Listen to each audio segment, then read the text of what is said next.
Olá, pessoal. Nesse vídeo eu vou falar um pouco sobre Descartes, filosofia de Descartes. Vou estar me baseando nesse livro aqui, do Paul Strathern, Descartes em 90 minutos. Também no livro da Marilena Chauí, Convite à Filosofia. E também nesse livro aqui, o livro da filosofia, é muito bom, com figuras, bem didático. Recomendo esse livro aqui. E também um filme do Rossellini, sobre Descartes. Também muito interessante esse filme, com comentários ao final. Então, vou tentar fazer uma síntese aí dessas referências. Descartes, ele viveu no século XVII, numa época conhecida como Revolução Científica. É interessante que o uso cotidiano do termo cartesiano, a gente tem usado isso com o significado de algo muito lógico, né? E a vida de Descartes, especialmente no filme do Rossellini, mostra, né, que ele não se via assim, né? Ele é um autor que gostava muito de poesia, ele fez um tratado sobre esgrima, sobre balé, ele tinha uma vida muito dinâmica, se relacionava com várias pessoas intelectuais da época, viajava bastante por vários países. Então, é uma pessoa que não se restringia a esse lado meramente lógico, né? O discurso do método é, em boa parte, uma narrativa da sua própria vida. Ele é um filósofo em que a vida e a obra dele se misturam. A obra teve um impacto importante é, para Descartes, e que confere um contexto para sua busca pela verdade dentro do debate entre tradição de ptolomaicos e o novo sistema copernicano. Essa obra do Galileu, né? A obra do Galileu, ela tem um impacto grande na filosofia do Descartes. Esse debate entre o novo sistema copernicano e os sistemas tradicionais ptolomaicos, né? Baseado no geocentrismo, né? Então, essa ideia da Terra em movimento, né? A mobilidade da Terra defendida por Galileu, ela é uma reconfiguração não somente do universo, mas das instituições da Terra, que foram abaladas de modo significativo. Tá? De modo que essa construção da verdade já não toma a Bíblia e a teologia como fundamento. Nos salões de Paris, Descartes ele interage com as novas correntes filosóficas, também impactadas por essa revolução científica, onde ali ele vai conhecer o padre Mersenne, matemático, integrado com as recentes descobertas científicas e crítico do saber científico tradicional. Descartes ele propõe a construção de uma nova filosofia que estivesse alinhada com essa nova ciência. Para Descartes, os antigos estavam no que ele poderia chamar de infância do mundo, vítimas de seus próprios preconceitos, enquanto Descartes se via numa fase adulta do pensamento, na hora de já se despojar dos antigos preconceitos. Né? Assim, tudo que fosse tido como duvidoso, ele deveria ser considerado como falso. A dúvida de tudo do Descartes não é uma dúvida cética, porque é uma dúvida que ela segue o método. Metodologicamente, metodicamente, né, podemos agir assim. Ele faz um paralelo de um comerciante que tem um cesto de maçãs e ele sabe que algumas maçãs ali estão estragadas. Como é que ele vai identificar? Ele tira todas as maçãs do cesto, depois ele vai repondo uma por uma cada maçã onde ele pode verificar. Então essa é a ideia da construção da verdade. Você vai fazer de tudo aquilo que é duvidoso e depois vai colocando uma a uma, questionando o que colocar ali. O ambiente, o contexto do Descartes é principalmente a Holanda. A Holanda era um estado tolerante e que criou um ambiente propício para esses questionamentos, né? Com ampla liberdade de pensamento. Os trabalhos de Galileu, de Hobbes, Spinoza, serão publicados ali na Holanda. E vai ser um país que vai atrair muitos filósofos franceses, inclusive, irão para a Holanda. Descartes, Spinoza, Locke, todos eles viveram algum tempo na Holanda.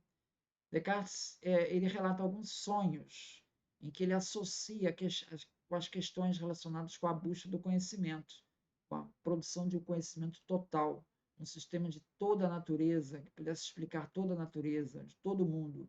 Não por acaso, uma de suas obras se chama O Mundo, que se propõe a uma explicação de toda a natureza dos fenômenos naturais. É irônico que Descartes, que é um grande racionalista, né, tivesse se inspirado nos sonhos, em uma visão mística e em alguns sonhos bastante racionais, que não fazem muito sentido. Né? aspecto, diga-se de passagem, que é desconsiderado por uma grande parte dos analistas, né? A narrativa que Descartes escolheu em suas obras era de fábula. É uma fábula, ele foi um artifício que ele inventou para se precaver da resistência que ele iria encontrar, dado o que o Galileu enfrentou. O Deus cartesiano, na visão dele, é um Deus que dá um pontapé inicial para que o sistema mecanicista se coloque em funcionamento seguindo leis precisas. Em 1633, é o ano crucial na obra de Descartes, em que ele sente que encontrou algo de grande valor quando recebe a notícia da condenação de Galileu. Então, ele está trabalhando na obra dele, fazendo grandes avanços, de repente ele recebe a notícia que Galileu foi condenado. Isso deu uma guinada nos estudos dele, né? Porque se Galileu, que era uma pessoa que tinha prestígio lá na corte, lá em Roma, se ele foi condenado, então o que é que vai acontecer com a obra do Descartes, né? Então essa preocupação quebrou aquele momento de empolgação do Descartes que ele estava passando. E isso a gente percebe nas cartas que ele escreve, né? Ele escreve muitas cartas. Ele chega a pensar em queimar todos os seus trabalhos, ainda que ele estivesse na Holanda, que era uma área livre, né? Mas ele receava que ele não pudesse mais voltar para a França, que era católica, né? Então ele prefere não correr esse risco e redefine o seu percurso. Em 1637, ele vai publicar o Discurso do Método, acompanhado de 3 ensaios de aplicação do método: a dióptrica, os meteoros e a geometria. Então, onde ele abriu mão dos grandes teses sobre o sistema do universo, exatamente para não criar problema com a igreja, e opta por temas mais experimentais, menos sujeitos à crítica à igreja. Nessa obra, Descartes lançou os fundamentos da geometria analítica moderna e introduziu os sistemas de coordenadas, que mais tarde vai ser conhecido como coordenadas cartesianas, né? Leibniz é que vai dar esse nome, né? Na óptica, ele propôs a lei da difração e articulou uma explicação para o arco-íris. E, além disso, ele apresentou uma teoria científica racional para explicar o tempo, né, a meteorologia, né, como é que isso funcionava. Teses como a centralidade do eu como sujeito pensante surgem nessa reescrita de seu trabalho. Nesse momento tenso, né, que existe essa ameaça pairando no ar de uma censura, né, é que Descartes, acuado, acaba produzindo algo novo, que irá marcar o pensamento cartesiano. Nas Meditações, é um outro livro que ele vai escrever logo depois, de 1641, que é a sua obra mais completa e rigorosa sobre metafísica, né? Metafísica é o estudo do ser e da realidade, e também trata de epistemologia, né? Que é o estudo da natureza e dos limites do conhecimento. Ele aprofunda muito das questões que foram discutidas no discurso do método, tá? Nessa obra daí de Meditações, e demonstra a possibilidade da construção do conhecimento a partir de posições mais céticas, tudo isso formando o alicerce firme para a ciência. Então, Descartes formulou 4 regras que ele expõe no discurso do método. E ele diz assim: o primeiro era nunca aceitar uma coisa alguma por verdadeira sem que se conhecesse evidentemente como tal. Quer dizer, evitar cuidadosamente a precipitação e a prevenção. E não aceitar nada nos meus juízos, senão o que se me apresentasse tão claro e distintamente ao meu espírito que eu não tivesse nenhuma ocasião de o colocar em dúvida. Segunda etapa é dividir cada uma das dificuldades que examinasse em tantas parcelas quantas fosse possível e quantas fossem necessárias para melhor as resolver. A terceira etapa é conduzir por ordem os meus pensamentos, começando pelos objetos mais simples e mais fáceis de conhecer, para subir pouco a pouco, como em degraus, até o conhecimento dos mais compostos, e supondo mesmo uma ordem entre os que não se precedem naturalmente uns aos outros. E, por fim, fazer sempre enumerações tão completas e revisões tão gerais que estivesse seguro de nada omitir.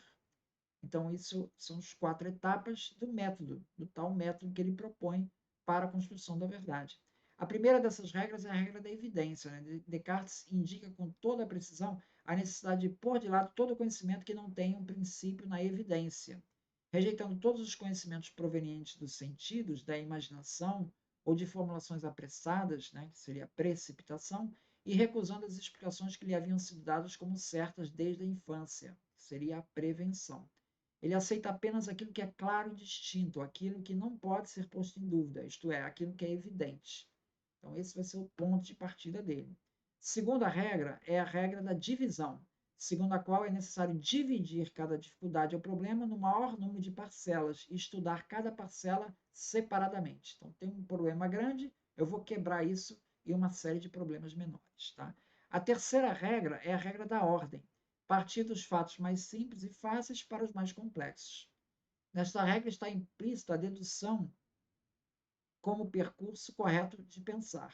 A última das regras é uma regra de enumeração. Consiste basicamente em rever todo o processo, ou seja, ter uma visão global de todos os passos que garante que nada tenha sido omitido. Então, para Descartes, a construção do conhecimento, ela parte da dúvida. É necessário que, ao menos uma vez na vida, você duvide tanto quanto possível de todas as coisas, diz Descartes. Mesmo partindo do ceticismo, nós podemos alcançar o conhecimento. A dúvida é usada como ferramenta filosófica. Descartes imaginou um gênio poderoso, maligno, capaz de nos enganar sobre qualquer coisa. Quando se visse considerando uma opinião, ele se perguntaria: o gênio pode estar me fazendo acreditar nisso, mesmo que seja falso? Se a resposta for sim, ele deveria deixar sua opinião de lado, pois é uma opinião duvidosa. No entanto, nem tudo está perdido, pois ao menos uma coisa ele tem certeza: a sua própria existência. Quando pensamos, não podemos estar errados de que existimos. Gênio, portanto, só poderia levar a acreditar que ele existe, se de fato ele existisse. Como Descartes poderia duvidar de sua própria existência se é preciso existir para ter dúvida? O axioma eu sou, eu existo constitui, assim, a primeira certeza de Descartes. No discurso sobre o método, ele apresentou isso de uma outra forma, como penso, logo existo, cogito ergo sum. Nas meditações, ele não coloca essa conclusão, esse logo, como uma conclusão de um argumento, mas ele coloca como uma verdade apreendida de forma instantânea, uma intuição direta, que é eu sou, eu existo. Essa é a formulação mais correta na perspectiva de Descartes. No entanto, a gente ainda conhece o seu axioma na primeira formulação, essa que ficou conhecida, né? A certeza na própria existência foi a alavanca que Descartes precisava para sair do atoleiro do ceticismo total e iniciar uma jornada de volta do ceticismo ao conhecimento. O que nos faz humanos para Descartes é o pensamento, o que revela que este sujeito, tido como puramente lógico e frio, traz uma reflexão ética. O perfil da obra cartesiana traz, portanto, uma relação entre ciência e ética. Descartes assume um caráter universal e absoluto da razão, que, partindo somente do cogito, né, como autoevidência do sujeito, apenas com suas próprias forças, ele pode chegar a descobrir todas as verdades possíveis. O rigor do pensamento de Descartes e sua rejeição a qualquer dependência da autoridade, que era o que os tradicionais usavam, né, talvez represente, assim, o seu mais importante legado. Muito obrigado, então.